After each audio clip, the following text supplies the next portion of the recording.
holno gandal ɗon so tawi en mbaɗi journée ji culturelle walla en mbaɗi ñalɗi ɗi gandal ɗon eɗen jiiɗi hollirde hanki men holno mbatten ha ɓornoɗen eɗen gandi joni ɗon foof koko change ko modernisation mbiɗen wadde min gara min kolla on holno ɓornirte.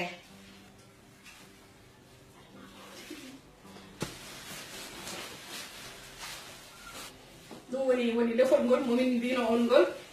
jomum joni haddoto daroto ɗum par ce que ɗum ko poos a tawa e hoore maɗa ɗum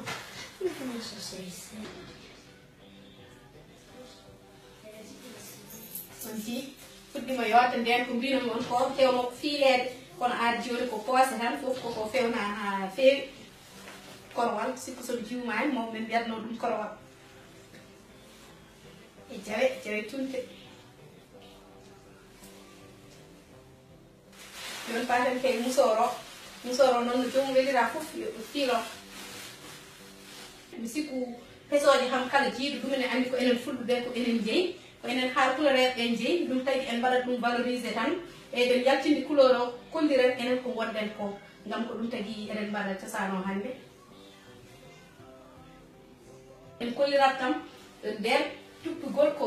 obligatoire wonno e neɗɗo pour jontade ganda oɗo debbo ko jontade il faut jiya o soho ha toni ɗi donc ko ɗum woni ko mbatten joni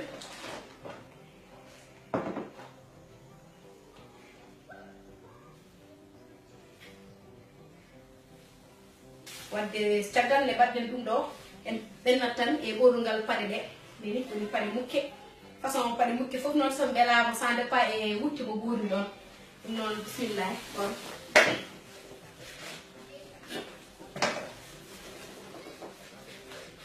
mi sikku on jii bandiraɓe sehilaɓe ɓornugal meɗen ari ha ɗo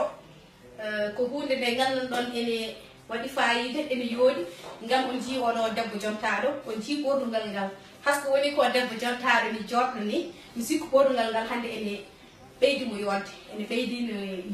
yontere makko nde ene ɓeydi yaltude gam ko ɓornugal bangal fayida ko mbiyatno o ko hunde ko gandan ɗon ene firti ko heewi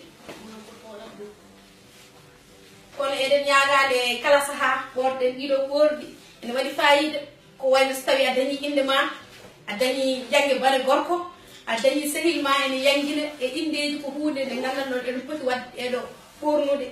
gam neɗɗo o wawa wiide omo haɓano ɗemgal makko omo haɓano cosaan makko o yejjita ɓornugal makko o yejjita ɓornugal to ummi wadde e kala saaha eɗen mbawi wadde ɓornude baɗe ni so tawi kadi goɗɗum e goɗɗum oɗon jogui ko wayno cuɗari